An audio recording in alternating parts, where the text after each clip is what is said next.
Welcome back. I am back in Medellin, Colombia.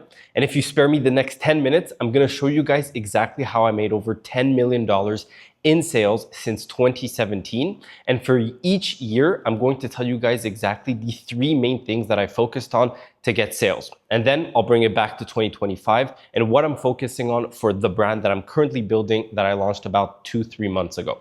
Let's jump into it. So here we are, and let's go back to 2017, 2018, where it all started. So this brand, I was fresh into university, and my roommate told me to start selling phone cases online. And he had a network of Instagram pages. And basically, I just went on AliExpress. I found these cool printable cases with designs on it. Obviously, it was copyrighted. You cannot do this on Shopify anymore. But back then, it was so new, Shopify, that they obviously didn't do anything. So what did I do? I launched this brand. I found it on AliExpress, and in 3 months, I made $250,000. And that was the first time I got exposed to Shopify, and that was the first time I got exposed to influencer marketing. At this point, I still did not run any meta ads or Facebook ads.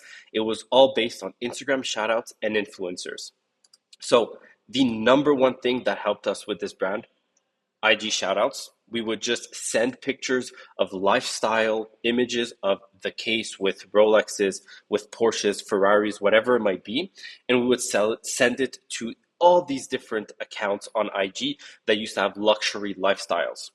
And it was kind of like selling the dream. Like, this phone case gives you like an exclusive access to a community, to a group, to people that want to better their lifestyle and really show off. That was the main thing in this brand. So IG shoutouts was a main one. Next one was timing. Obviously, 2018 was prime time for e-commerce and drop shipping. There were no holds, nothing that you can do would get you really in trouble. Back then, I really didn't know. I was 24 years old, and I really did not know what I was doing. So basically, I was not even 24. I was like 23, 22, 23. And really, the timing of this was right on. It was during this time that Alec Monopoly really took off on IG with his art, with his Monopoly, with his canvases and everything. So I think this was a great moment that I took. I took the opportunity and I just put those designs on an iPhone case. And the last one, influencer posting. We had a lot of different micro influencers from LA, specifically LA and Miami, around 50,000 followers. I would send them free care packages of different cases, and they would show them off to their audience on IG stories or make a post with their luxury cars, with their luxury watches, whatever it might be. That was the main thing that got this brand to 250K in 3 months. Then 2019, I did fast fashion. I did $4 million in revenue with this brand in the first year, so 2019. Now, why was this working so well? So the first thing of this brand was the static image content. So we would get a lot of different content from influencers like this. Mind you, a lot of the content sometimes was just different Pinterest photos that we would find that was similar to our clothing, and we would take it and do a collage. And exactly the main reason why is because at this time, again, the timing of it was very, very well, which is meta ads really started to work, and ABO, interest-based targeting, really worked. About $5 per ad set, different interests, and it would just print money. We would get cost per purchase for about $2 to $3 to $4, and we would just be able to spend $15,000, $20,000, $30,000 a day on Facebook ads. And we also made in one day over $80,000 in revenue. We had months of 253,000. We had months of 300K. In the full year, we made over $4 million with this brand. And the last thing was also messaging and angle offer. So in this time around 2019, Fashion Nova was huge. They were everywhere. They were posting with all the big influencers. They were posting with all the big celebrities. And this was the fast fashion era.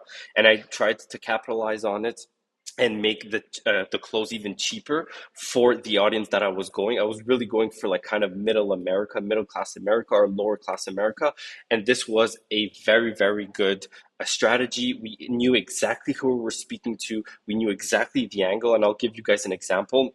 A lot of our ads were just images like this, and on the top was "Hey babes" or "Hey bestie" or stuff like that, like with that type of lingo. So we knew exactly who we were speaking to. We knew exactly the angle that worked, and we just printed and printed money with meta ads. We really didn't do any influencer shout outs. We didn't do any product seeding, nothing like that. We really just grew with meta ads and specifically ABO interest targeting. So that was 2019. Now we go to 2020. This was when COVID happened. And during COVID, around December of 2019, one of my Chinese friends messaged me on WeChat and he said, "There's a virus approaching, and I think this is going to be very big." And I'm like, "Oh, I didn't hear anything about it. What is this virus?" And he had told me a bit about it. And he's like, "I think you should start a brand related to something in the health niche." And in this era, he sent us a bunch of different product samples, and I landed on a UV sterilizer. And this was just basically a box, and you put your keys in there, you put your phone in there, and it UV sterilizes it. So in 2020, we ran it for 8 months, and we made $500,000. We were shipping from my parents' garage. Really, I was working from my parents' basement. That was where the office was, and then the fulfillment center was in my parents' garage. So you could see all the boxes that we had during Black Friday, during Cyber Monday. We had a very big winter rush, and then summer it slowed down, and then it picked back up into fall. So we were making about $13,000 days, $100,000 months. Now, one of the main reasons why this worked, again, the timing of it. Timing was super important because it was the midst of COVID. We launched it in March of 2020. So right when COVID hit, our sales really spiked up during those months of March to May, and then it kind of dipped down in June, July, and then it kind of picked back up end of August, back to school. People were like stressing the news. So it was very, very focused on if the news were speaking about COVID, then our sales would go up. And if not, then our sales would go down. This was also the era that product seeding and UGC content really started. So we would send about 100 to 200 different products to influencers all across the US, and we would send it out for free in exchange for one or two different stories that they would post on IG. And back then, I didn't even have a proper system on how to get content back. And what we did is I would just screen record their IG stories, and I would take those and I would run it as ads on Meta. And that was basically the UGC content era that started because I didn't know what UGC was. It wasn't even a term back in 2020. So we really just focused on product seeding, taking screenshots of the actual stories, and then running it on Meta. And lastly, what really got us off the ground was the product seeding stories that we threw into Meta. And that was like the start of UGC. Meta was still relatively cheap. The costs were rising. There was a bit of in 2021, there was the iOS 14.5 update, but it was so new UGC back then that like we would get a lot of sales and cost per purchase for lower than $10 at this point. And it was so new that people were like, "Oh, a person talking in front of a camera reviewing a product." That was like super, super new. So that really made us grow. And that was the $500,000 in 8 months that we did with this brand in 2020 to 2021. Then 2021, it was getting very expensive to bring products from China to where I was in Montreal. So there was a huge delay at the ports and everything. So I decided to shut down the COVID related product. And also another reason was that we were too seasonal. So we were too reliant on if the news was speaking about COVID, then we would get sales. And if not, then we wouldn't get sales. So what we did in 2021, I launched the Hey Social agency. So this Hey Social agency was focused on UGC content. And basically every single brand that we did, we always used creators. So it was something that was very known to us, and we had a lot of creators in Excel sheets and in our messages and everything. So we're like, okay, what if we sell these creators to different brands? And that's how Hey Social started. We were really just looking for sustainable cash flow so we could really move out from my parents' basement. We wanted to travel. We wanted to build a company that would be able to make us live not in poverty, but make us live well. So that's when we started Hey Social Agency. We started in 2021 and it's still running to this day. We're a team of 28. We paid out over $800,000 to creators. We really understood creative workflow. We really understood the creative strategy part of UGC. We really understood the video editing, creator manager, and we worked with some of the biggest brands in the space, from Javi to Scentbird, Miley's Cosmetic, Unbound, Dermaclara, Caseify, Tish Hanley, and 300 more. At this point, we worked with over 310 different brands. Now, one thing that helped us grow the UGC agency over the last 4 years to over $4 million in revenue was cold email. We did everything through cold email. We really, really wanted to make cold email work just because we did not have any money to run as ads. We didn't have a personal brand, so we really needed to make cold email work. That's a whole other video in itself. The second thing was brute fucking force. Where I'm sitting right now is where we built the UGC agency in 2021, 2022. I built it from here, 12, 14, 15-hour days, just brute force trying to get clients and fulfilling these clients, and me working with the creators to deliver very, very good content so that when they put it on either TikTok ads or Meta ads, it would convert. And lastly, 10 out of 10 service delivery. We really, really focused on making sure that our service delivery was exceptional. We wanted the experience to be exceptional, but we wanted the quality of the content that goes into the ad account to actually convert. So at the beginning, we were getting maybe a 20% hit rate. And right now we're getting about 75, 80% hit rate. That means for every 10 creatives we do, 8 that go in the ad account deliver better results than what they had in the ad account previously.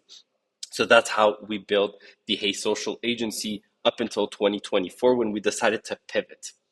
Now in 2022, we were so good in content that we actually partnered up with Dermaclara and became co-owners of Dermaclara, and we grew their brand specifically with UGC and TikTok creators posting on TikTok organically and on Instagram. And we grew Dermaclara from 30K a month to $1 million a month, and we paid out over $100,000 plus, I think even $200,000 to UGC content creators and TikTok Shop. So you could see the screenshot of the payouts for the creators, and some of them that got over $83,000 in GMV for our brand in early December and mid-January of this year. So you could also see some of the videos that we did have 19, 5, 10. We made over 100 million organic views that led really to really spike up the Dermaclara. Now, what worked for this? Obviously, TikTok content. TikTok in 2022 was still so new, so we really honed in on these small clips with music and very appealing hooks. And that brings me to my second point. We really focused on the hook for the content. So in the first 3 seconds, we made sure to show something catchy, to show a belly, to show wrinkles, whatever it might be. We really focused in on the hook with our creative strategy. And number 3, we launched TikTok ads and TikTok Shop. So in 2022, it was still very new, TikTok ads. TikTok Shop did not exist then, but we've had a lot of success with TikTok ads. And then around early 2024, late 2023 is when we launched TikTok Shop. So we were one of the first ones in TikTok Shop for this skincare brand.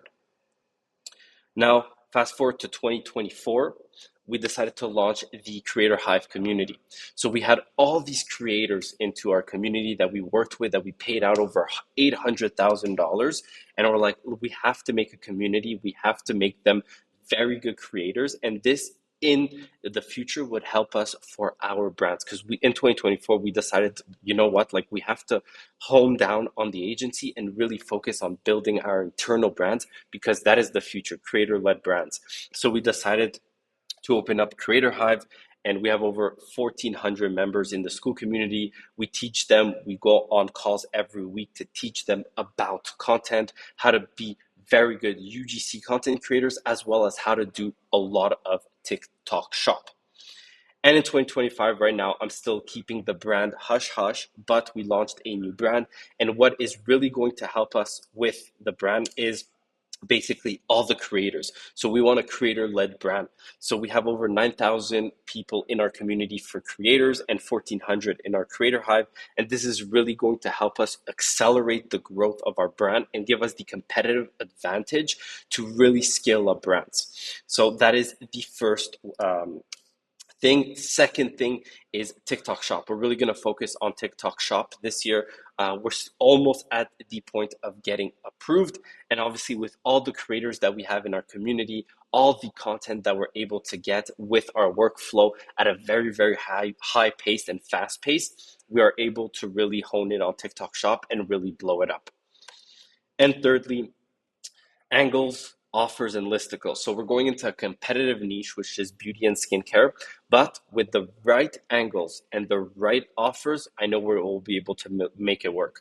Something else that I've seen very early, because I don't have a lot of data, but listicles are working very, very well. Listicles and advertorials with very good copy that focuses on the main angles and offers that we are selling to this audience is going to work very, very well for 2025 and beyond. So that was a little recap of what we did. I hope that you found interest in this, and I hope that I could help you in some sort of way. If anytime you have any questions, always feel free to just put in the comment section or DM me on Instagram. I answer everyone. Thank you, and I'll see you on the next video.